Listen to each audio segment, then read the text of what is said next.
submitted by a woman who lived in a small village in Karnataka, India, back in the late 70s. I don't expect many people to believe this. I wouldn't either, if I hadn't lived through it. Back in 1978, I was assigned a teaching post in a remote South Indian village called Rampura. I had just lost my husband to a sudden illness and needed a change of place, something quiet, far away from the memories. Rampura was exactly that, quiet, cut off from the world, nestled between a dead forest and miles of empty farmland. There was no electricity after sunset. No phones. Just kerosene lamps and old transistor radios. But the strangest thing I noticed was the writing. Almost every house, every single door, had the same two words scrawled on it in red chalk. Naale Baa. It means come tomorrow in Kannada.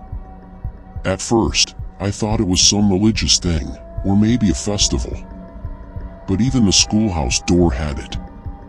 I asked one of the local teachers about it. She looked at me like I had asked something forbidden. Finally, an old man who used to be the village postmaster, Venkatesh Gowda, told me the story.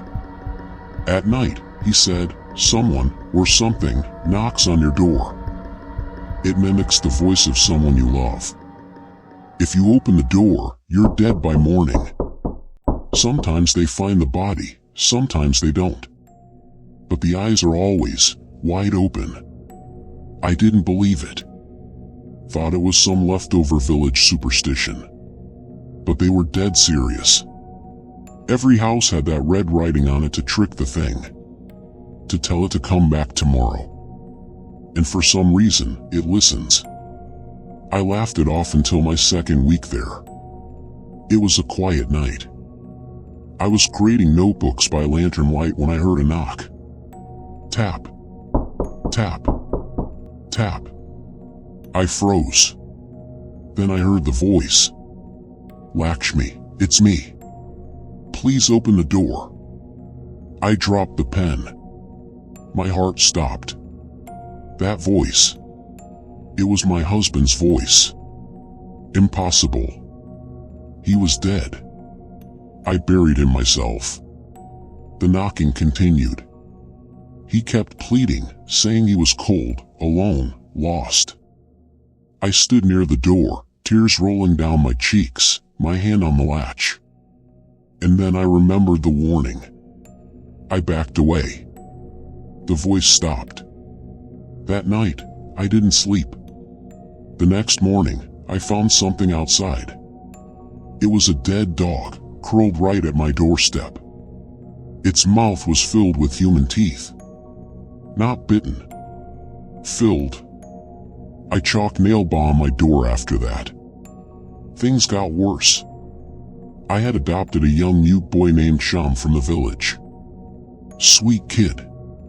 Never spoke. But he drew a lot. One morning, I found a new drawing on his slate. A woman with bleeding eyes. A well surrounded by trees. A door with a black hand reaching toward it. I didn't know it then, but Sham was trying to tell me where it all began. I went to the old forest on the edge of the village. The trees there were rotted, dead. And I found it, a colonial-era well, half covered in vines. I looked inside. The stench hit me first. And then, bones. Piles of them. Mostly small. Female. Later, Venka told me the truth. His sister, Padma, had been taken years ago. She was beautiful, a singer, loved by the village. She went missing after answering a midnight knock from her lover's voice. They found her floating in the well. Tongue missing. Eyes wide. The village priest claimed a British occultist had used her in a ritual during the Raj. Something had entered her. A demon. And now, Padma's body, or what was left of her soul, was the one knocking. Not out of hate, but out of hunger. One night, the knocks came again. But this time, they came from inside the house. I had chalked the door, boarded the windows. Sham started crying, pointing to the roof. Knock. Knock. Knock.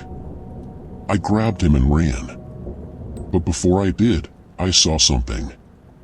A woman's figure standing in the corner of the room. Wet hair. White dress. Bleeding from the eyes. Her mouth was stitched shut. She raised her hand slowly and pointed at me. Then whispered, without lips moving, "Naale Baa won't work anymore." That was the last night I spent in Rampura. I took Sham and left. Forever. A few years ago, I passed through that region again. Rampura is gone now. Swallowed by a new industrial township. Everything modern. Neat homes. No chalk on doors. But I remember. I stopped near one of the model homes out of curiosity. It was new. Untouched. Still being painted. But as I walked past, I saw something written on the door in what looked like red chalk. 3 simple words. Naale Baa, come tomorrow. More stories are waiting, in the dark. If you want to hear them, you know what to do. Click subscribe before one of them comes looking for you.